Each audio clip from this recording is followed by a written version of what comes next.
Hi, everybody, and welcome to part 3 of a 5-part webinar series teaching you everything you need to know about thermal imaging drones in the solar industry. Today's topic is questions to ask before hiring a service provider. My name is Brett Conda, and I'm joined by my co-host Austin Coffin, Head of Sales for Raptor Maps. During this webinar, we're going to touch on the following topics: regulation and insurance considerations, experience levels, payload and software, deliverables and timelines, and then we'll wrap up with a conclusion. So before we go too far in this webinar, I want to lay the groundwork for the fact that these concepts and these lessons can also be applied to in-house programs. We see a lot in the drone industry that end users and large organizations are taking a hybrid approach. So they'll have both an internal program and they'll contract out to a service provider, generally speaking, the more advanced operations. So keep that in mind as you watch this webinar, that these principles can also be applied as a baseline to an in-house program. So the first topic we're going to touch on here is regulations. In August 2016, the FAA enacted the FAA Part 107 regulations, which was the first set of regulations for the commercial drone industry. So one of the first questions that you need to have with your potential service provider or individual is ensuring that they're an FAA Part 107 remote pilot certificate operator. So they've taken the FAA test, they have a basic knowledge of aviation and safety, and they are a licensed unmanned pilot. If you're doing more advanced operations, such as beyond visual line of sight, operations over people, or operations in controlled airspace, make sure that that potential service provider gives you proof of waivers that they can operate in that manner. Considering limitations for compliance is something that's very important. You want to make sure you stay compliant. You want to make sure that you stay safe. So as the drone industry grows and regulations ease a little bit, this will be much easier. But where we are right now, it's very important to make sure you take these limitations into consideration. Austin, touch a little bit more about the training. Yeah, additionally, it's very important to confirm that the individual who you are talking to about providing these services has been properly trained. They have the right background. They know how to properly operate their aircraft. They know how to properly operate the imaging system on their aircraft. And furthermore, that they are familiar with the local FAA Flight Safety District office and that they know where that office is, who at that office to contact in case of any sort of situation that may arise. And then also, of course, there's a lot of information online. Highly recommending that you all go to FAA Part 107 information online. The website has a ton of helpful resources. So one of the first questions that needs to be asked of your potential service provider is, what insurance policy are they covering? This needs to be a conversation that happens at the very beginning of the vetting process. Insurance is a very important part of aviation in general, and a lot of underwriters are now offering UAS aviation liability. So not only do these service providers need to have a general liability policy, that you need to make sure that they have UAS aviation liability coverage. And so some of the considerations that you need to look at when talking about insurance for these service providers is flight data, hyperlocal weather, airspace hazards, ground hazards, crowd density, pilot safety record. These are just to name a few. So Austin, talk to us a little bit more about other insurance considerations. Liability coverage. It's very important to ensure that the individual or the company or the organization that you're talking to about these services being provided to you has the right coverage, that the right minimum coverage to meet your requirements, which is why it's so important, once again, to talk about this in the beginning and not at the end when a PO is about to be issued. There are on-demand insurance services available to many pilots and many organizations. So if there is a mismatch between what you require and what they have, there are options out there for them to explore, or options maybe for you to assist them with exploring. So the next topic we're going to touch on is experience. And because the drone industry is so new, this is something that we want to spend a lot of time on. Early on in the process, you want to request flight logs and maintenance schedules from the potential service provider. Although maintenance logs are not a requirement for the FAA, this is a safety and a risk mitigation tactic that you can take to ensure that the aircraft is maintained properly and making sure that safety is at the forefront of your mind. So requesting these types of flight logs and maintenance is going to have the service provider show to you that they've done this before, they are professional. A lot of time they're going to have manned aviation backgrounds, and so this is kind of second nature to them, but this is something that we suggest to do early on. Workflow details. Make sure that the software and the data outputs that the service provider is going to be using is compatible with your current workflow. The worst thing that can happen is you have somebody go out and fly and they produce deliverables that ultimately cannot integrate with your current workflow. that means that the work was done for nothing. And this is something that you should talk about very early on to make sure that the data stream and the granularity of that data is able to flow across your organization very easily. So Austin, talk a little bit more about why checklists and sample data sets are important when talking about experience. Well, also in terms of workflow details, making sure that the image format meets the image format that you're used to and that you're used to using. And when it comes to checklists, everyone should have them. Everyone should be operating with them. The vendor or the internal program director that you're working with, make sure that their checklists are something they can provide to you so you can guarantee that they are covering everything that needs to be covered before they go to the site, before they start flying, when they're on site, while they're flying, in post-flight. And checklists cover everything from checking the equipment before they go off to checking things while they're flying to checking that they've actually covered the entire area that was to be inspected and that they have all the data before they leave, which then brings me on to sample data sets. Very important to have a clear conversation around what they've done and making sure that they can show you what they've done in the past, making sure that they can show you sample images, images of anomalies, images captured from the different inspections that you're asking them to perform. Also, sample deliverables. Everyone should have them and it should be easy for you to see them. So the next topic is payload hardware, which is obviously FLIR's specialty. And so up until this point, RGB visible imagery has been very popular in the solar industry. However, as our payloads become smaller, more powerful, we see the transition to thermal happening every day. So when you are talking to your potential service provider, you need to ask them what payloads they're going to be using. And when you're asking those questions, you should also be asking about resolution. Is it radiometric? Do you plan on doing quantitative analysis and collecting actual temperature data, the frame rate, as well as the lens considerations? All of these are going to affect the quality of your data and something that you need to know up front. So then I think this goes on to something that's very important and near and dear to me is the software. There's a lot of different ways that companies operate, and there's a lot of different tools out there. And just confirm that the individual you're talking to about hiring for these services, confirm that they're using software and tools to collect the data and they're maybe not flying manually.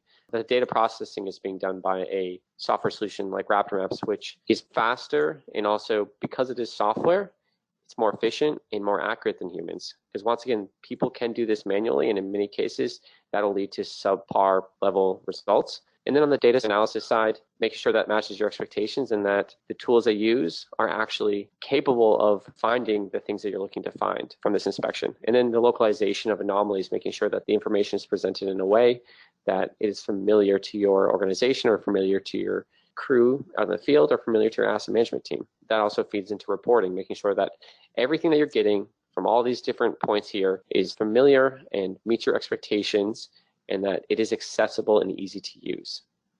So then when we pivot and go into deliverables, which is part of reporting, what is the final report format? Ask them for very clear responses to how the reports will be delivered, what formats they'll come in, how are the reports accessed? Is this a cloud-based system? Is it something that is a PDF email to you? Ask them, how will I be able to use this? How will I be able to share this data? Will I have the ability to edit and customize the data? Will I have the ability to see the images, confirm the anomaly, change if it's not the right anomaly, or delete that from the report? And at the end of the day, do I have the ability to actually interact and use the data the way I need to?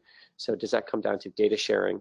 And can I share this with my team? Can I share this with maybe the owner of the asset? Can I share this with someone else who's involved in managing, maintaining, and optimizing the performance of this asset? Or am I the only person that'll be able to access this? And then granular to my organization, really the level of detail, does this meet what I'm looking for? And then when we talk about deliverables, there's also proper verification of anomaly types, which can only be done through dual payloads in images of each anomaly in both RGB on the left and thermal on the right, and making sure that what you are getting in your reports is the correct anomaly and it is not a false positive or an error or a mistake.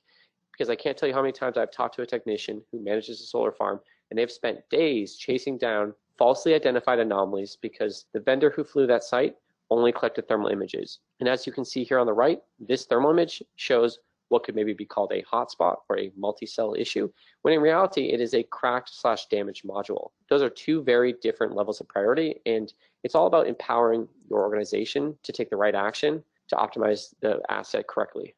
So throughout this webinar series, you're going to hear us talk a lot about dual sensors, and you're also going to hear us talk a lot about deliverables.